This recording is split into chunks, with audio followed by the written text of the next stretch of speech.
आप सभी जानते हैं कि भारतीय राजनीति के चिर युवा और चिर व्याकुल नेता के पीछे उन्मत्त चिरविघ्न संतोषी पार्टी किसी भी अच्छे से अच्छे अनुष्ठान में विघ्न उत्पन्न करके कैसे संतोष प्राप्त किया जा सकता है, उस प्रवृत्ति की परिचायक कांग्रेस पार्टी के साथ पता नहीं कौन सी समस्या है कि भारत का इतिहास जब जब करवट ले रहा होता है तब तब वो उस अवसर के साथ खड़े न होकर उसका बहिष्कार करते हैं। अभी हाल में आपने देखा, चंद महीने पहले की बात है, पिछले वर्ष की, नई संसद भवन के उद्घाटन का बहिष्कार किया। भाई, नई संसद भवन 150 वर्षों तक चलेगी, इसका भारतीय जनता पार्टी अथवा प्रधानमंत्री श्री नरेंद्र मोदी जी से तो कोई मतलब नहीं है। उस ऐतिहासिक अवसर का बहिष्कार किया, जबकि उल्लेखनीय यह है कि अंग्रेजों के जमाने की संसद का बहिष्कार नहीं हुआ था वायसराय के टाइम में।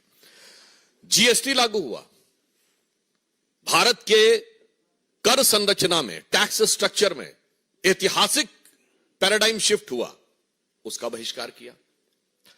G20 अभी अभी हुआ, पहली बार ऐसा हुआ कि 20 राष्ट्राध्यक्ष और वो दुनिया के सबसे शक्तिशाली 20 देशों के राष्ट्राध्यक्ष भारत में आए।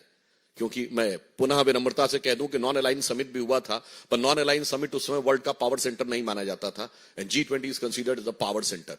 उसमें महामहिम राष्ट्रपति के द्वारा दिए गए भोज का बहिष्कार किया। अरे, भारत की शक्ति का कितना बड़ा उद्भव था।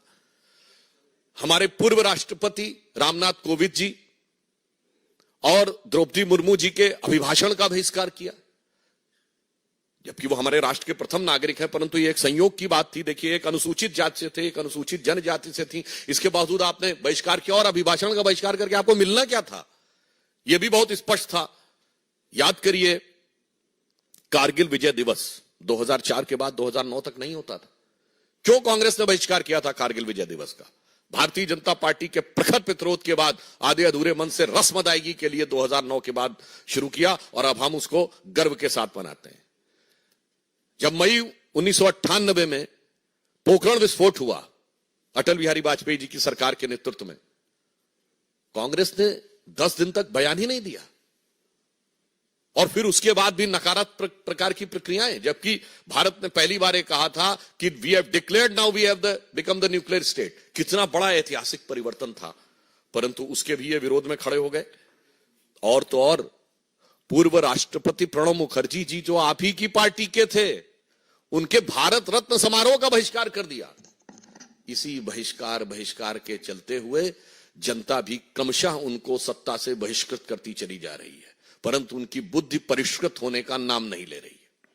आज जब अयोध्या में श्री रामलला विराजमान की प्राण प्रतिष्ठा होने जा रही है, और उस समय एक बार पुनः कांग्रेस ने अपनी उसी प्रवृत्ति के अनुरूप, क्योंकि यह भारत के इतिहास का ऐतिहासिक पल है।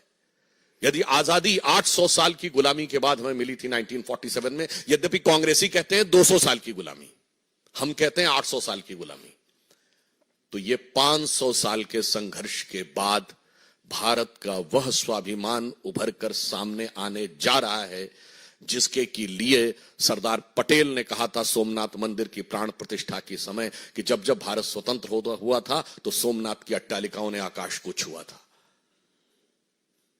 और उस अवसर पर यहां एक बात और स्पष्ट करना चाहता हूं, कांग्रेस अपनी प्रवृत्ति के अनुरूप है।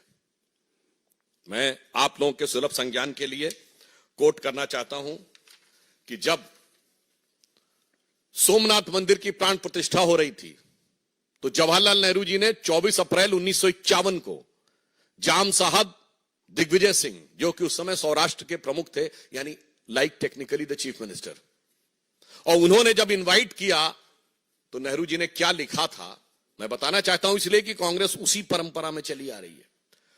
उन्होंने लिखा कि इस कठिन समय में समारोह के लिए मेरा दिल्ली से आना संभव नहीं है, पर आगे महत्वपूर्ण बात लिखी, इस समारोह के बारे में मैं अपने विचार साफ कर देना चाहता हूं। मैं इस पुनरुत्थानवाद से बहुत परेशान हूं। मेरे लिए बहुत कष्टकारक है कि मेरे राष्ट्रपति और मेरे कुछ मंत्री और राज प्रमुख के नाते आप राज प्रमुख